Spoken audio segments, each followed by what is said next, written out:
có một cán bao đây à.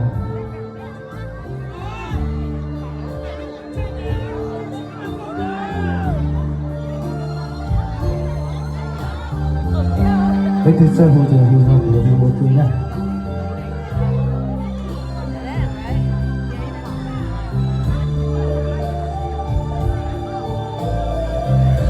Thứ gì chắc là khó chỉ tao đây. Ta cố luôn này kia hay là có.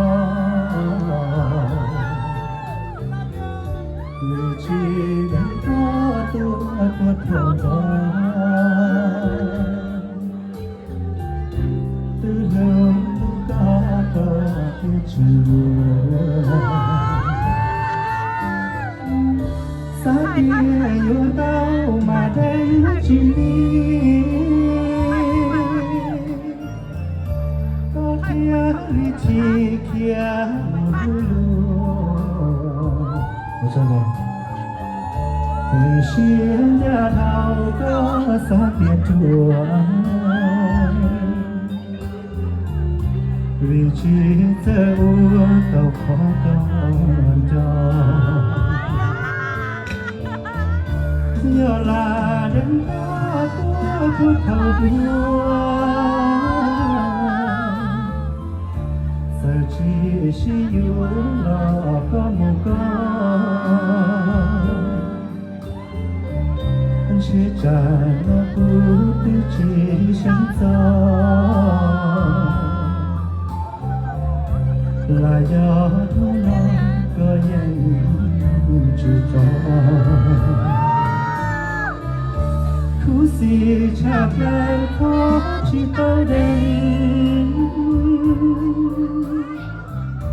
Ta cố luôn em kia lịp là có lúc ta là tay chỉ cả lòng vượt lo chỉ tu con cho nụ cười là vui. Bây giờ hữu thâu là đây à? Tôi được uống sữa nhân cha đấy, cái chỗ xí nhân này.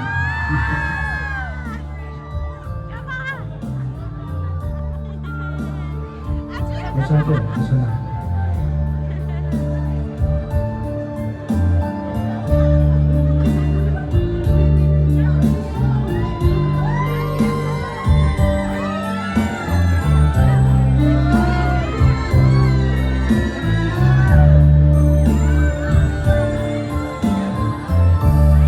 Là đêm đó của thầu đua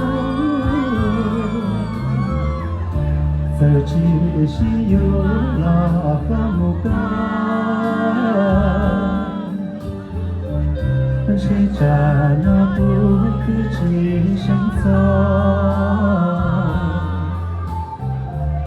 là do nó có nhận chỉ cho thứ gì chắc là khó chỉ tao đây.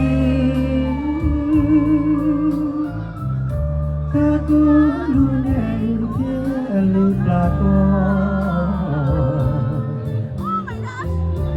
luôn là tay chỉ cả lòng buồn lo chỉ tu cơn gió nụ cười gió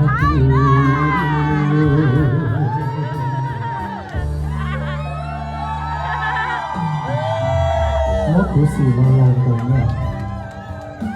Mọi cho điện chế sa thọ có câu chuyện hứa ra tiền sa lưu tu điện chế rồi điện chế là lúc quá hậu rồi